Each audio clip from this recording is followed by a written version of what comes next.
എല്ലാവർക്കും നമസ്കാരം. വേനൽ മഴ പോലെ ആശ്വാസകരവും സന്തോഷകരവുമായ ഒരു വാർത്തയാണ് കഴിഞ്ഞ ദിവസങ്ങളിൽ മാധ്യമങ്ങളിൽ പ്രത്യക്ഷപ്പെട്ടത്. മലയാളത്തിലെ ഒരു പ്രമുഖ നടിക്കെതിരെ ലൈംഗിക അധിക്ഷേപം നടത്തിയ ഒരു പ്രമുഖനായ സ്വർണ്ണക്കച്ചവടക്കാരനെ പോലീസ് വളഞ്ഞിട്ട് പിടിക്കുകയും കോടതിയിലെത്തിക്കുകയും കോടതി 15 ദിവസത്തേക്ക് റിമാൻഡ് വിധിക്കുകയും ചെയ്ത ആ വാർത്തയാണ് നിയമവ്യവസ്ഥയിലും പൊതുനന്മയിലും വിശ്വസിക്കുന്ന എല്ലാവരെയും സന്തോഷിപ്പിച്ചത്. അയാളെ അറസ്റ്റ് ചെയ്യുക വഴി സർക്കാരിലും പോലീസിലുമുള്ള ജനങ്ങളുടെ വിശ്വാസം വർദ്ധിച്ചു. കോടതിയാണ് അവസാന ആശ്രയമെന്ന ചിന്തയിലേക്ക് ജനങ്ങൾ ഒരിക്കൽ കൂടി എത്തി. ഇത്തരത്തിലുള്ള ലൈംഗിക അധിക്ഷേപ പരാമർശങ്ങൾ ആദ്യമായിട്ടല്ല അദ്ദേഹത്തിൽ നിന്നുണ്ടാകുന്നത്. ഇൻ്റർവ്യൂകളിൽ, സോഷ്യൽ മീഡിയയിലെ മറ്റ് പ്രതികരണങ്ങളിലൊക്കെ എല്ലാ സമയത്തും ഈ ശൈലി ആ മനുഷ്യൻ തുടർന്നിരുന്നു. അതുകൊണ്ടാണ് അങ്ങനെയൊരു മനുഷ്യനെ അറസ്റ്റ് ചെയ്തപ്പോൾ പൊതുസമൂഹം അതിനെ സ്വീകരിച്ചത്. ഉറങ്ങിക്കിടന്നവരും ഒളിച്ചിരുന്നവരുമൊക്കെ പ്രതികരണങ്ങളുമായി രംഗത്ത് വന്നു.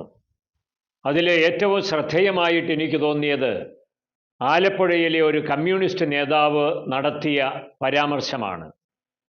ഒരു പുസ്തക പ്രകാശന വേളയിൽ ഈ മനുഷ്യനെ ഏത് തരക്കാരനാണെന്നും അയാൾക്ക് ഏത് തരത്തിലുള്ള ശിക്ഷയാണ് കൊടുക്കേണ്ടത് എന്നും അദ്ദേഹത്തിൻ്റെ ശൈലിയിൽ പറഞ്ഞു. അദ്ദേഹത്തിൻ്റെ പ്രതികരണം കുറിക്കുകൊള്ളുന്ന വിധത്തിലുള്ളതാണ് എന്നുള്ളത് ശരിയാണെങ്കിലും അത് അതേപടി ഉദ്ധരിക്കാനുള്ള പരിമിതി എനിക്കുണ്ട് എന്നറിയിച്ചു കൊള്ളട്ടെ. കച്ചവട തന്ത്രത്തിൻ്റെ ഭാഗമായിട്ടാണ് പല ഘട്ടങ്ങളിലും അദ്ദേഹം സെലിബ്രിറ്റികളെ കേരള സമൂഹത്തിന് മുൻപിൽ അവതരിപ്പിച്ചത്. ആദ്യമേ എല്ലാവരും ശ്രദ്ധിച്ചത് മറഡോണയുടെ സാന്നിധ്യമായിരുന്നു.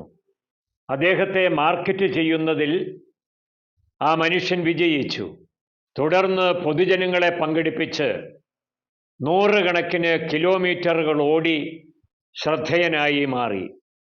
പിന്നീട് സ്വർണ്ണ വ്യാപാരത്തിൻ്റെ പുതിയ ഔട്ട്ലെറ്റുകൾ ഉദ്ഘാടനത്തിന് പ്രമുഖരായ നടീനടന്മാരെ കൊണ്ടുവന്ന് ജനങ്ങളുടെ ശ്രദ്ധയാകർഷിച്ചു.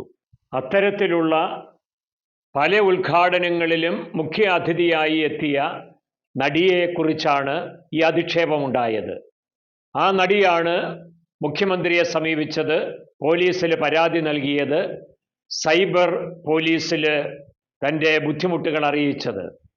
ആ പരാതികളിന്മേൽ മുഖ്യമന്ത്രിയും പോലീസും കോടതിയുമൊക്കെ സ്വീകരിച്ച നടപടികളെ അഭിനന്ദിക്കാതിരിക്കാനാവുകയില്ല. സാധാരണ നിലയിൽ ഇത്രയും സമ്പത്തും സ്വാധീനവുമുള്ള ഒരാളെ അറസ്റ്റ് ചെയ്യാൻ സർക്കാർ സന്നദ്ധമായെന്ന് വരില്ല. ഇനി അറസ്റ്റ് ചെയ്താൽ തന്നെ ജാമ്യം കിട്ടാവുന്ന വകുപ്പുകൾ ചേർക്കാനാണ് സാധ്യത. എന്നാൽ ജാമ്യമില്ലാ വകുപ്പുകൾ ചേർത്ത് വരിഞ്ഞു മുറുക്കി കോടതിയിലെത്തിക്കാനും കോടതി പൊതുസമൂഹത്തിനൊരു പാഠമെന്നുള്ള നിലയിൽ മാതൃകാപരമായ വിധി പ്രഖ്യാപിക്കാനും സന്നദ്ധമായത് കേരളം ഇപ്പോഴും നന്മയുടെ പാതയിൽ തന്നെ ചരിക്കുന്നു എന്നുള്ളതിൻ്റെ തെളിവായി കാണേണ്ടതാണ്. വയനാട്ടിലെ റിസോർട്ടിൽ നിന്ന് പുറത്തു വന്ന മാന്യനെ പോലീസ് വളഞ്ഞു പിടിച്ചാണ് കോടതിയിലെത്തിച്ചത്. സമ്പത്തിൻ്റെ ധിക്കാരവും അഹന്തയും അറസ്റ്റ് ചെയ്യപ്പെട്ട അവസ്ഥയിൽ പോലും ശബ്ദത്തിലും ശരീരഭാഷയിലും ഉണ്ടായിരുന്നു. പിടിച്ചുകൊണ്ടുപോകുന്ന പോലീസിനെ കുറിച്ച് ചിന്തിച്ചത് പോലീസ് അകമ്പടിയിലാണ് താൻ കോടതിയിൽ എത്തുന്നത് എന്നാണ്. കേരളത്തിലെ ഏറ്റവും പ്രമുഖനായ വക്കീലിനെ കൂടെ നിർത്തിയിട്ടും ജാമ്യം നേടാൻ സാധിച്ചില്ല. കാരണം കോടതി അത്ര ഗൗരവത്തോടെയാണ് ഈ വിഷയത്തെ കണ്ടത്. ലൈംഗിക ചുവയുള്ള സംസാരം, ദ്വയാർത്ഥ പ്രയോഗങ്ങൾ, ശരീരത്തിലുള്ള സ്പർശനം, ഇത് ശൈലിയാക്കി മാറ്റിയ ഒരു മനുഷ്യനെ കോടതി തിരിച്ചറിയുകയും അങ്ങനെ ആരും പ്രവർത്തിക്കാൻ പാടുള്ളതല്ല എന്ന് പൊതുസമൂഹത്തെ ബോധ്യപ്പെടുത്താൻ വേണ്ടി ശക്തമായ വിധിന്യായം പുറപ്പെടുവിക്കുകയുമായിരുന്നു.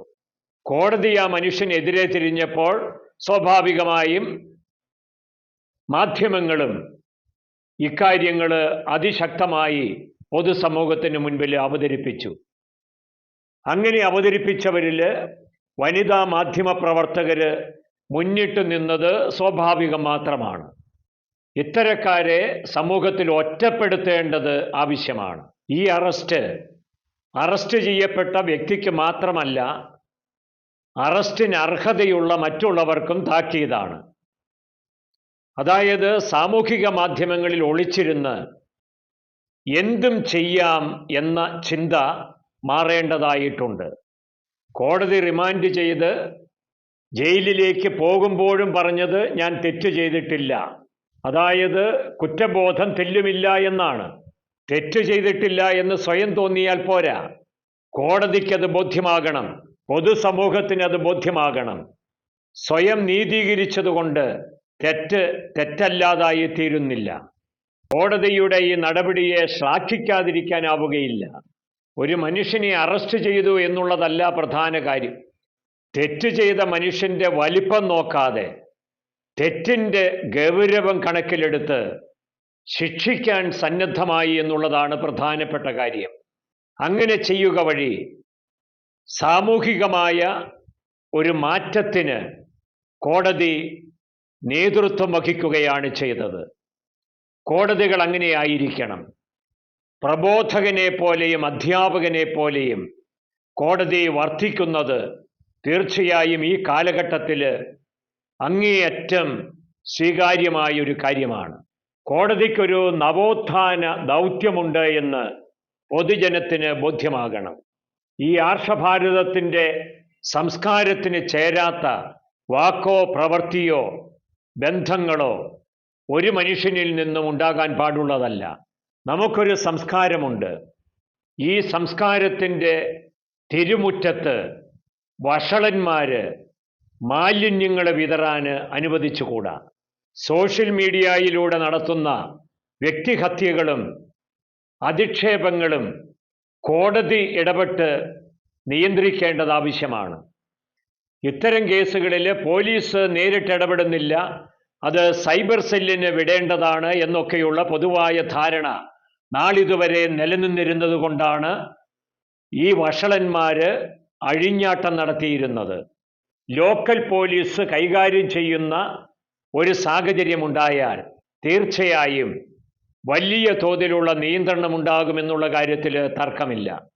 അത്തരത്തിൽ സർക്കാർ ചിന്തിക്കട്ടെ, എല്ലാ വകുപ്പുകളെയും ഏകോപിപ്പിക്കാൻ സർക്കാരിന് കഴിയട്ടെ എന്നാണ് എല്ലാവരും ആഗ്രഹിക്കുക.